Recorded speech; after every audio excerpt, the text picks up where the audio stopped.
extrêmement importante et une question qui peut définir finalement la manière dont nous vivons, la manière dont nous servons le Seigneur, la manière dont nous comprenons le monde, la manière finalement où notre quotidien va être impacté et va impacter les autres. Et ce matin, ma question, elle est toute simple. Si je te dis ce matin, Jésus revient bientôt, comment tu te sens ? Comment tu te sens simplement à l'affirmation de cette phrase « Jésus revient bientôt ». Est-ce que tu es mal à l'aise ? Est-ce que tu es incrédule ? Est-ce que tu es finalement un peu suspicieux, un peu dans le doute ? Est-ce que ce matin, si je te dis « Jésus revient bientôt », tu es plein d'espoir, plein d'espérance ? C'est une attente pour toi ? Mais si je te dis ce matin, Jésus revient bientôt, comment tu te sens ? Et j'ai l'impression, sans vouloir tomber dans une mauvaise nostalgie qui n'est jamais à propos, qui n'est jamais bonne, qu'il y a un certain temps, on parlait beaucoup du retour du Seigneur. Et il suffit de regarder le nombre de livres, le nombre d'articles, le nombre de vidéos qui ont été faites sur le sujet, et on en voit un très grand nombre. Et toutes ne sont pas de très bonne qualité, donc je vous appelle aussi un bon discernement par rapport à cela, et surtout par rapport à ce sujet. Mais c'est une réalité, et c'est une réalité sur laquelle est basée notre espérance.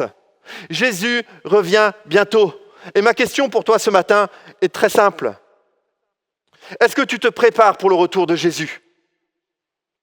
Est-ce que tu te prépares pour le retour de l'époux qui vient chercher son épouse ? Est-ce que tu es prêt ?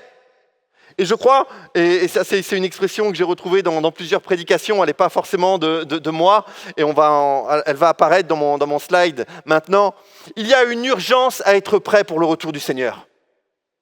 Il y a une urgence à être prêt, il est urgent que nous soyons préparés pour le retour du Seigneur. Et ce matin, je ne veux pas vous faire peur à travers mon message. Je ne veux pas qu'on s'arrête de vivre et que finalement, tout soit axé sur le retour du Seigneur et on s'enferme chez nous. Ce n'est pas du tout le sens de mon message. Ce n'est pas non plus pour vous faire peur ou pour que nous soyons des fous ou des exaltés. Mais j'aimerais que l'Église prenne conscience ou reprenne conscience que Jésus-Christ revient bientôt. Et j'espère que vous êtes en train de dire Amen dans vos maisons.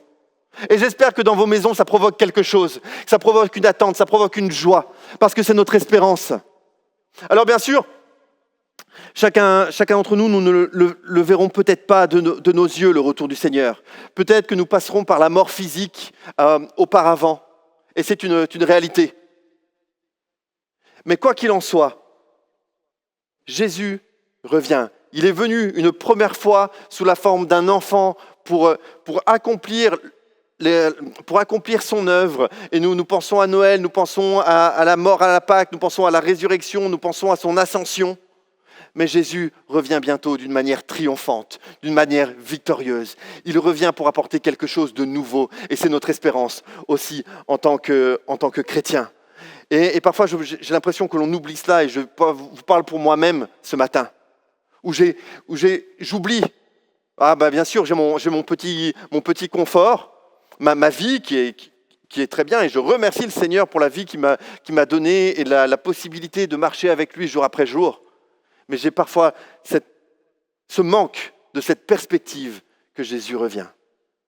Et si nous comprenons cela, et si nous le rappelons, alors ça impacte toute notre vie et toute notre espérance. La première chose que j'aimerais dire par rapport à cela, ça a marché ? Ok. C'est que le retour de Jésus, c'est quelque chose de certain. Ce n'est pas hypothétique, ce n'est pas conditionnel, mais dans Apocalypse au chapitre 22, qui est le dernier livre de la Bible, le livre d'Apocalypse, Jésus va dire « Oui, je viens bientôt ». Nous avons ici une promesse. Comme les promesses parlant de sa première venue se sont accomplies, les promesses par rapport à sa seconde venue vont s'accomplir aussi. Et c'est la réalité de ce que nous attendons. Alors bien sûr, les premiers chrétiens, et on voit ça à travers une lecture attentive des lettres de l'apôtre Paul en particulier, s'attendaient à ce que le Seigneur revienne de leur vivant. Et donc ils avaient cette vision que le Seigneur était parti, mais qu'il allait revenir très bientôt. Maintenant, nous sommes plusieurs centaines d'années plus tard, le Seigneur n'est pas revenu, il est dit qu'il fait preuve de patience envers nous, mais ce n'est pas parce qu'il n'est pas encore revenu qu'il ne reviendra pas. Ce n'est pas parce que cela ne s'est pas passé comme nous pouvons l'imaginer qu'il ne reviendra pas. Et je crois vraiment, et ça c'est une conviction profonde, que les temps que nous avons vécus et que nous sommes encore en train de vivre, c'est ces temps où nous avons été isolés, ces temps où nous avons été confinés. Ce sont des temps où le Seigneur veut nous rappeler qu'il revient bientôt et des temps où il prépare son Église. Et il prépare son Église pour sa rencontre. Donc c'est quelque chose de certain. Oui, Jésus revient bientôt. Et je ne vais pas ce matin rentrer dans tous les détails que l'on peut trouver par rapport au retour de Jésus. Je ne vais pas vous parler de tous les événements qui accompagneront cela, parce que ce n'est pas mon but ce matin. Mon but ce matin, c'est de dire, mais soyons prêts. Soyons prêts, préparons-nous pour le retour de notre Seigneur. Parce que le retour sera soudain. 3 références, mais il y en a beaucoup d'autres qui nous parlent de la soudaineté. Dans 1 Corinthiens 15, au verset 52, il est parlé en un instant, en un clin d'œil. En un clin d'œil, nous verrons le retour du Seigneur. Dans Matthieu, au chapitre 24 et au verset 27, il est dit « Car comme l'éclair part de l'Orient et monte jusqu'en Occident, ainsi sera l'avènement du Fils de l'homme. » Comme un éclair, en un instant, en un clin d'œil, de Pierre, au chapitre 3 et au verset 10, dit « Mais le jour du Seigneur viendra comme un voleur. » Ça sera quelque chose de soudain. Ça sera quelque chose de rapide. Encore plus, le verset que nous avons lu tout à l'heure nous dit « Oui, je viens bientôt » dans l'Apocalypse 22. Et le terme « bientôt » peut indiquer plusieurs choses, le terme original. Le terme original, pour la petite histoire, c'est le mot tacos. Et donc là, il y a quelques jeunes avec moi ce matin, et tout de suite, j'ai vu leur tête se lever et un sourire apparaître sur leur visage. Mais on ne parle pas du même tacos, mes amis. On ne parle pas de fast-food ce matin. Et le terme original en grec, c'est le mot tacos. Et tacos, ça indique que ça sera quelque chose de prompt. Ça sera quelque chose de rapide. Ça ne va pas traîner. Le retour du Seigneur est certain. Le retour du Seigneur sera soudain. Alors bien sûr, nul d'entre nous ne connaît l'heure, ne connaît le jour et l'heure. C'est dans Matthieu au chapitre 24 et au verset 36. Pour ce qui est du jour et de l'heure, personne ne le sait, sauf le Père. Et il y a cette réalité. Et j'aimerais vraiment vous encourager à faire très attention par rapport à cela. Et à être très plus prudent par rapport à ce que vous pouvez lire, par rapport à ce que vous pouvez voir sur Internet, sur YouTube, sur Google ou quoi que ce soit. Faites très attention. Parce que parfois malheureusement, on peut lire tout et n'importe quoi. Et par exemple, quand vous voyez la doctrine de la fin des temps chez les témoins de Jéhovah, pour vous donner simplement un exemple, c'est des calculs très complexes où ils essayent de comprendre et de savoir et de déduire quand le retour de Jésus sera là, etc. Alors attention, je crois que nous sommes appelés aussi en tant que chrétiens à discerner les temps, que nous sommes appelés en tant que chrétiens à voir dans quel temps nous sommes. Et c'est la réalité. Mais ne commençons pas avec des calculs comme Nostradamus a pu le faire. Nostradamus était une sorte d'astrologue au Moyen-Âge qui a fait toute une série de prédictions. Parce que l'important, ce n'est pas tellement de savoir le jour et l'heure. L'important, c'est d'être prêt. L'important, c'est de se préparer. Et c'est ça que le Seigneur nous demande, d'être préparé à son retour. Vous savez, si on savait que le Seigneur revenait le 1er décembre 2033, où serait notre foi ? Où serait notre foi ? Notre foi, elle n'est pas placée dans une date. Notre foi, elle est placée dans les promesses que le Seigneur nous a faits et qui vont certainement s'accomplir. Jésus revient bientôt. Dans Éphésiens, au chapitre 5, et au chapitre 5 et au verset 25 à 27, il nous est dit ceci, alors que l'apôtre Paul parle de la famille, parle du couple, du mariage. Et je crois qu'il y a quelque chose de tellement beau qu'il nous dit. Il nous dit, « Marie, aimez vos femmes comme Christ a aimé l'Église. » Déjà, la barre est très haute, mais on ne va pas parler de cela ce matin. Mais Marie, je le répète quand même, aimez votre femme comme Christ a aimé l'Église. Il s'est donné lui-même pour elle, afin de la conduire à la sainteté, après l'avoir purifiée et lavée par l'eau de la parole, pour faire paraître devant lui cette Église glorieuse, sans tache, ni ride, ni rien de semblable, mais sainte et irréprochable. Une des images que l'on retrouve assez couramment dans le Nouveau Testament par rapport à l'Église et par rapport à sa relation avec Jésus, c'est celui de l'époux et de l'épouse. Alors permettez-moi une petite aparté ou un petit exemple. Donc si vous regardez bien votre écran, ici en bas à gauche, vous devez trouver Noémie. Normalement ça se met bien, c'est là. Donc bonjour Noémie. Noémie est traductrice, c'est elle qui s'occupe de la traduction en langue des signes. Et Noémie se marie dans 15 jours. Donc vous pouvez toujours la féliciter. J'espère que je la mets pas mal à l'aise, mais bon, voilà. Et donc Noémie se marie dans 15 jours. Et comme voilà, nous sommes assez proches de Noémie, on connaît un petit peu les préparatifs qui sont en train de se faire. Et vous savez, c'est compliqué, hein ? Je ne sais pas, en tout cas pour ceux qui se sont mariés, quand vous vous préparez à un mariage, ça demande du travail. En tout cas pour les mariés, vous avez choisi une belle robe pour le jour J. Vous êtes préparés, vous avez et c'est bien parce que je sais que c'est ce que nous recommandons aussi en tant qu'Église. Vous passez par une préparation au mariage, une préparation spirituelle, et puis vous préparez plein de choses. Vous préparez votre appartement, vous préparez toutes les belles choses. Et j'ai beaucoup beaucoup de compassion pour ceux qui sont en train de préparer un mariage actuellement, parce qu'avec les normes, c'est pas facile. Donc voilà, une petite pensée à Melvin qui est en face de moi aussi. Nos prières vous accompagnent et on pense bien à vous. Mais vous vous préparez. Et l'épouse se prépare, parce qu'elle veut paraître bien le jour où elle sera donnée à son époux. Et pas bien simplement à l'extérieur, mais bien dans toute la préparation que cela implique. Et l'Église doit se préparer, parce que bientôt elle va à la rencontre de l'époux. Et vous savez, c'est des choses qui sont des standards assez hauts.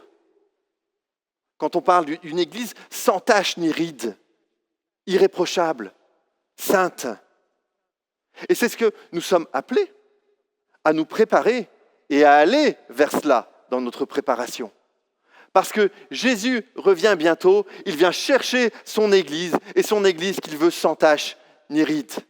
Alors bien sûr, le Seigneur nous voit à travers le sang du sacrifice. Et je ne dis pas le contraire. Mais il y a cet appel pour l'Église.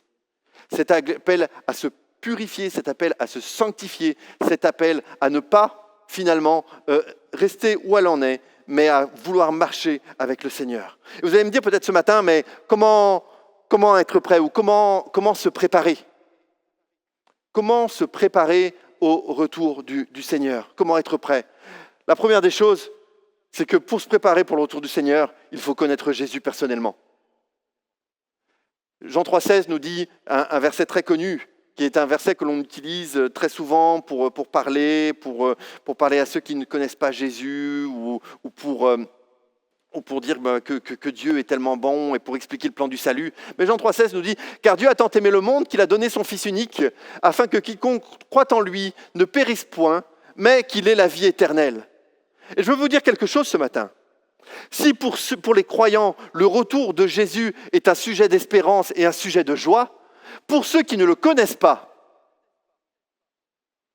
c'est un sujet de jugement et de condamnation. Et vous savez, on entend parfois à la radio ou à la télévision cette chanson un peu vieille maintenant qui dit « On ira tous au paradis, même moi hein. ».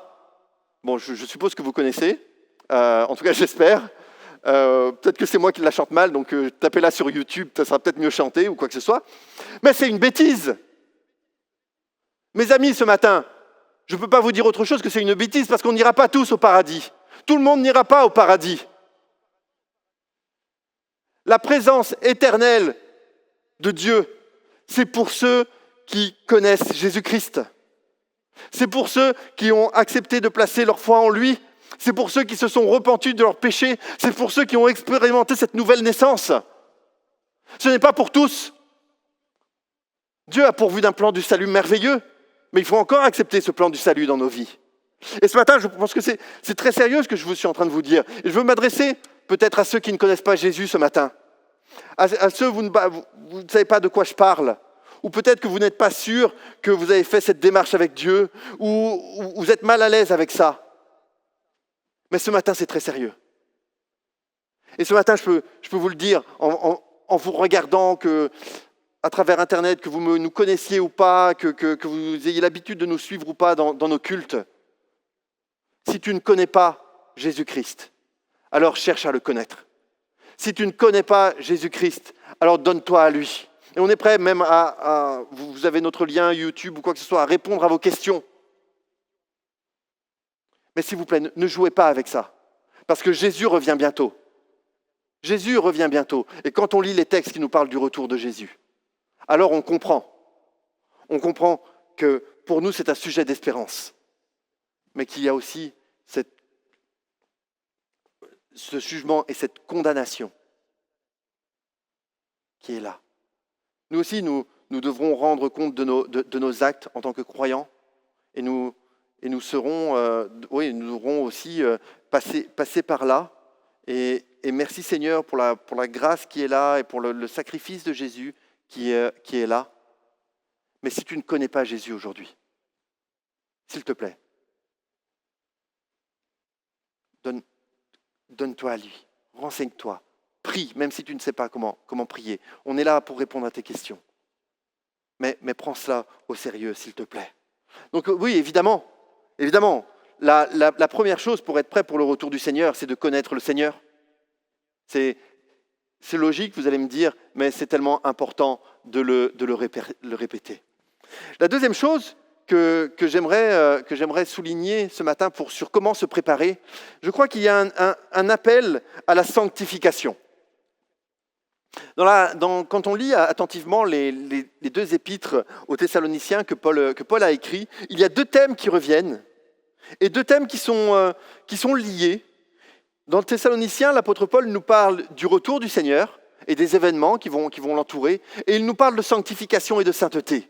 Dans 1 Thessaloniciens 3, par exemple, au verset 13, il est dit « Qu'il affermisse ainsi votre cœur pour qu'il soit irréprochable dans la sainteté devant Dieu notre Père, lors du retour de notre Seigneur Jésus-Christ avec tous ses saints. » Alors, juste rapidement, rappelez la différence entre la sainteté et la sanctification. La sainteté, c'est être saint. C'est Dieu qui est saint moralement, qui est séparé du péché, et il n'y a pas de péché en lui. La sanctification, c'est ce à quoi nous sommes appelés. Et nous sommes appelés, nous, à avancer pour ressembler chaque jour à Jésus-Christ. Et c'est ça la différence. La sainteté, c'est un état. La sanctification, c'est un processus. Mais nous sommes appelés à avancer dans la sanctification. Et plusieurs passages encore nous le disent.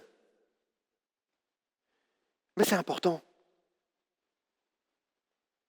C'est important. Parce que quand il est parlé dans l'Épître aux Éphésiens d'une épouse sans tache ni ride, une épouse irréprochable, c'est aussi une épouse qui prend la ferme décision de se séparer du péché.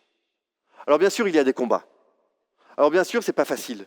Alors bien sûr, on est imparfait et on est loin du but. Ça, c'est évident. Mais notre démarche, c'est de se dire, mais je veux me séparer du péché et je veux avancer. Parfois, nous sommes un peu légers avec le péché. Excusez-moi de vous dire ça ce matin.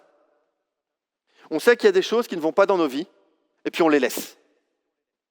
On les laisse parce que, parce que peut-être on a lutté pendant longtemps avec et qu'on a du mal à s'en défaire et on est découragé, bien sûr.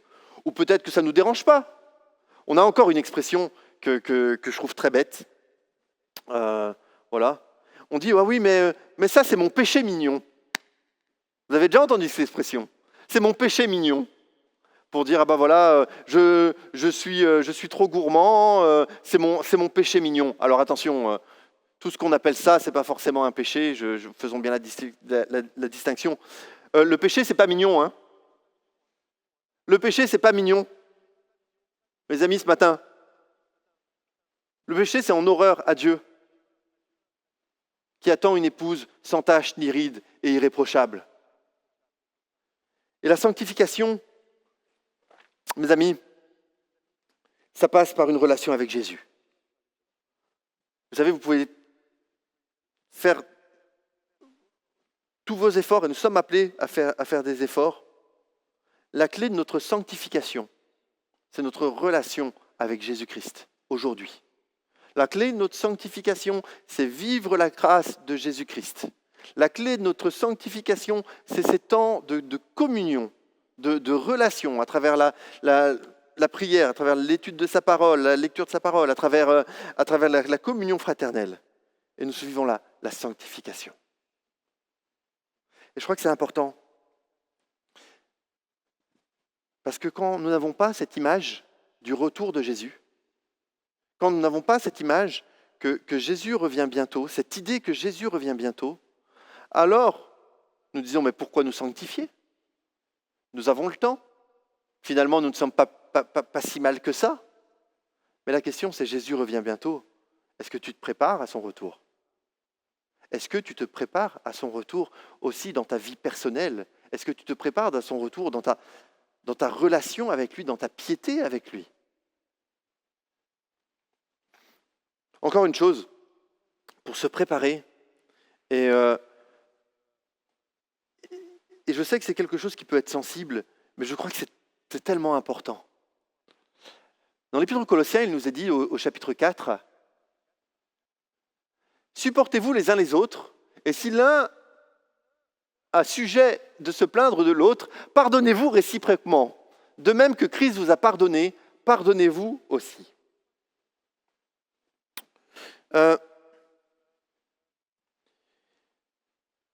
Je sais que le thème du pardon peut être très sensible, parce que nous avons des vécus différents, nous avons des expériences différentes, et je crois que c'est très important de respecter cela, de respecter que nous avons chacun un historique, une histoire qui n'est pas la même.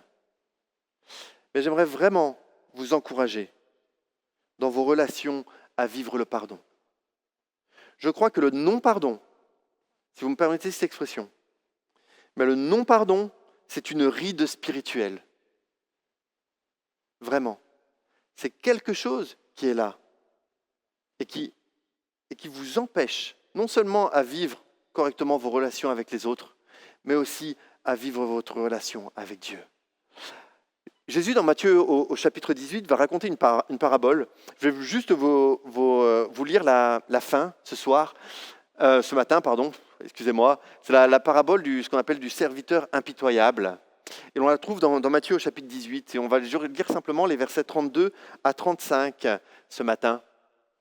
Alors le maître fit appeler ce serviteur et lui dit « Méchant serviteur, je t'avais remis en entier ta dette parce que tu m'en avais supplié. Ne devais-tu pas, toi aussi, avoir pitié de ton compagnon comme j'ai eu pitié de toi ?» Et son maître, irrité, le livra au bourreau jusqu'à ce qu'il ait payé tout ce qu'il devait. C'est ainsi que mon Père céleste vous traitera, si chacun de vous ne pardonne pas à son frère de tout son cœur. C'est l'histoire du serviteur impitoyable qui devait de l'argent à un maître, et le maître lui remet cette somme, décide de ne plus lui demander de payer cette somme qui était énorme. Et ensuite, cet homme à qui on a fait cette grâce rencontre un de ses amis, et à cause de cette dureté de cœur, il exige quand même le paiement de cette somme. Et donc, ici, nous avons la fin de l'histoire. Vous vous rendez compte de ces paroles? Sérieusement. Et j'espère que chez vous, vous mesurez l'impact des paroles de Jésus quand il dit « C'est ainsi que mon Père céleste vous traitera si chacun de vous ne pardonne pas à son frère de tout son cœur. » Ça veut dire qu'à un moment, quand Jésus reviendra, quand nous comparaîtrons devant lui, quand nous serons devant le Père, nous serons là. Et nous dirons, peut-être, si nous avons des relations qui ne sont pas réglées, ou si du non-pardon persiste dans nos vies, nous dirons, ben voilà, oui, mais tu comprends Jésus, il m'a fait beaucoup de mal. Tu comprends Jésus, mon frère, ma sœur, il m'a mal regardé, il m'a mal parlé, il n'a pas fait ce que j'attendais de lui. Vous croyez vraiment qu'on aura cette occasion de dire ça devant Jésus? Celui qui a donné sa vie pour nous? Celui qui a payé le prix pour notre réconciliation avec le Père? Non, sérieux. Le pardon n'est pas une option. Alors, le pardon peut être un cheminement, ça je suis conscient. Ça demande des choses dans notre cœur, ça c'est évident. Mais mes amis, le Seigneur revient bientôt. Et je vous appelle vraiment ce matin, ayez des relations saines. Vivez le pardon. Pour moi, je parle personnellement pour moi en tant que pasteur, la mesure de la maturité, c'est la mesure du pardon dans nos relations. Vraiment. On ne peut pas être un chrétien mature si on ne vit pas le pardon entre frères et sœurs. C'est ma conviction encore profonde. Dans Romains 13, au chapitre 13, dans Romains au chapitre 13, au verset 11, il nous est dit « Cela est d'autant plus important que vous savez quel temps nous vivons. C'est l'heure de vous réveiller enfin du sommeil, car maintenant le salut est plus près de nous qu'au moment où nous avons cru. La nuit est bien avancée, le jour approche. » Le problème avec le temps que nous avons vécu avec le confinement, c'est que nous sommes tombés dans une forme de confort. En tout cas pour la majorité d'entre nous.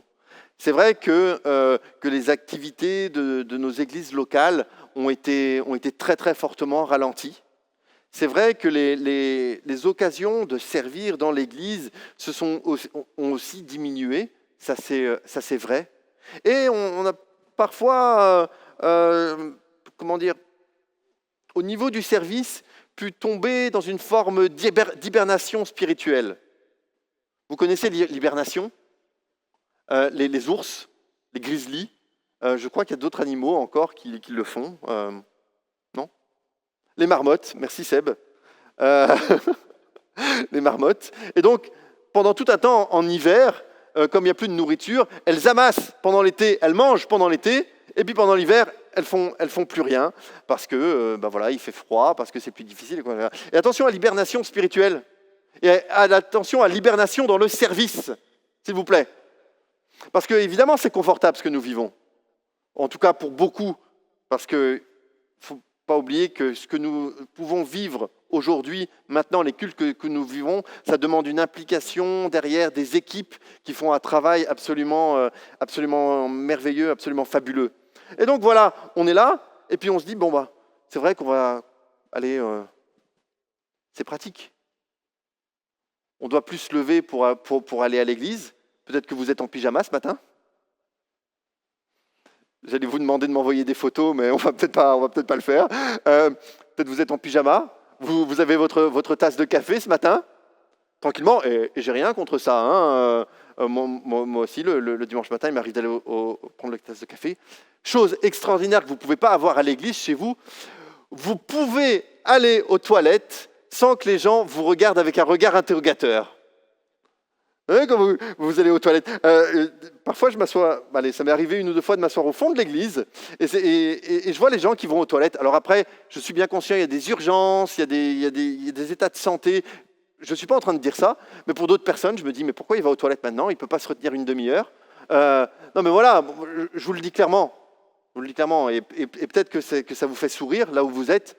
Mais je crois que aller aux toilettes au milieu d'un message ou de la prédication, et encore, je répète, je ne parle pas des personnes qui ont des bonnes raisons pour y aller,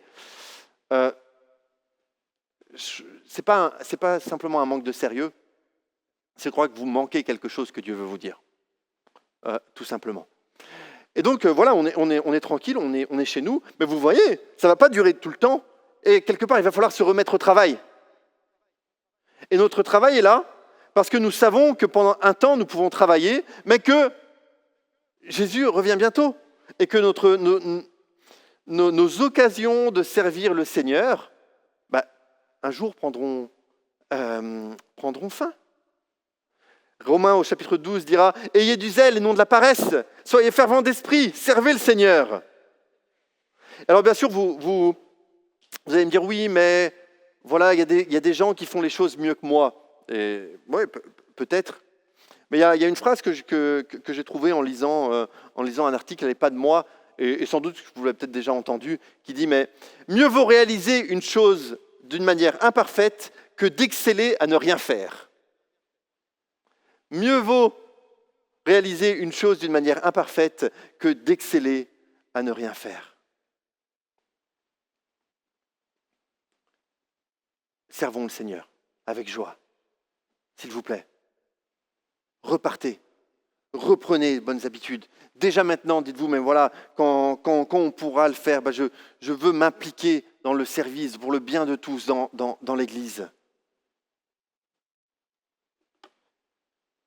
Une dernière chose pour se préparer.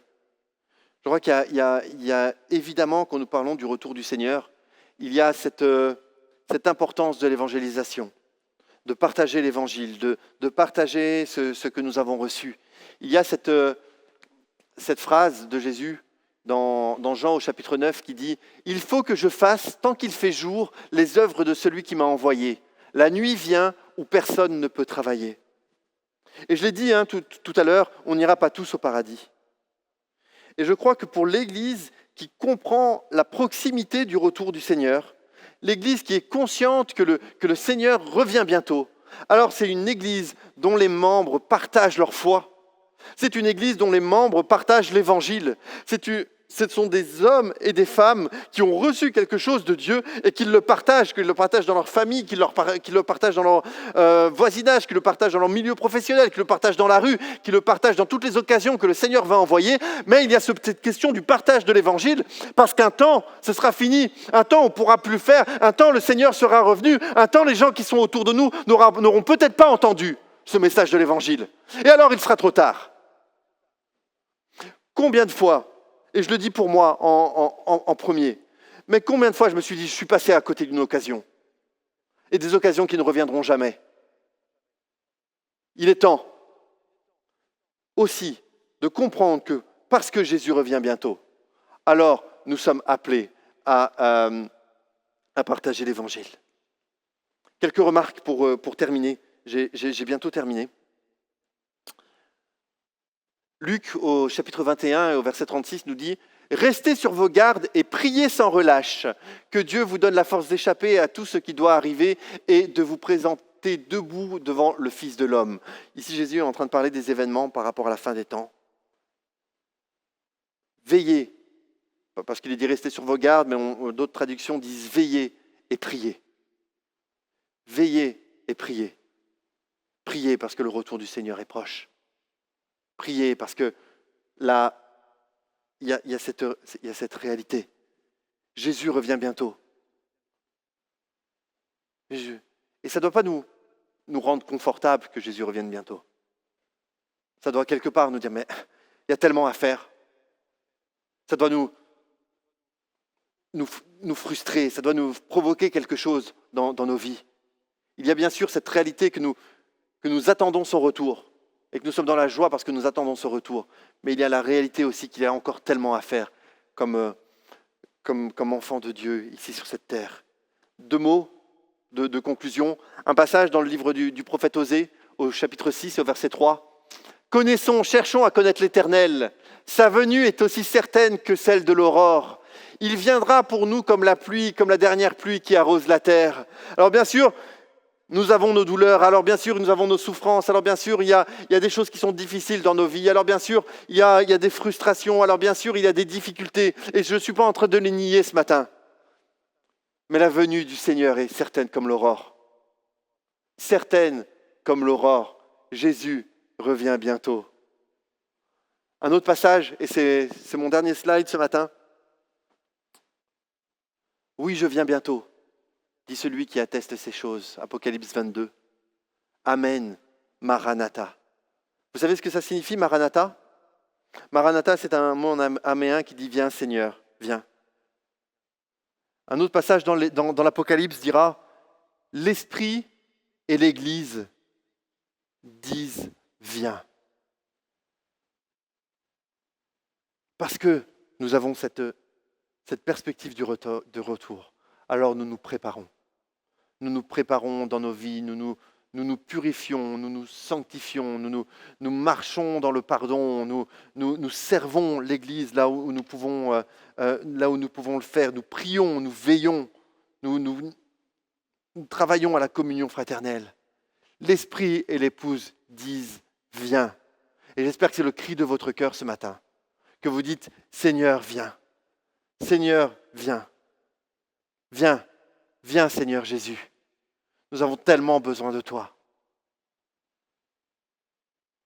C'est extraordinaire ce que le Seigneur nous fait vivre aujourd'hui dans notre monde, sur notre terre.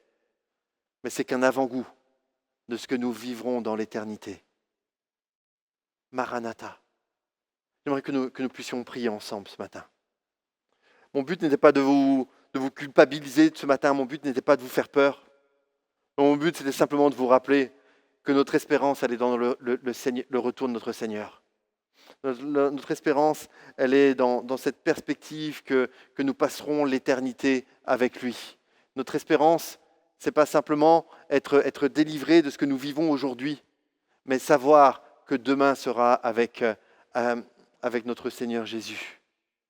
Remontons nos manches, préparons son retour, travaillons et soyons comme cette Église qui est sans tache ni ride, irréprochable. Seigneur, je te remercie ce matin pour ta parole.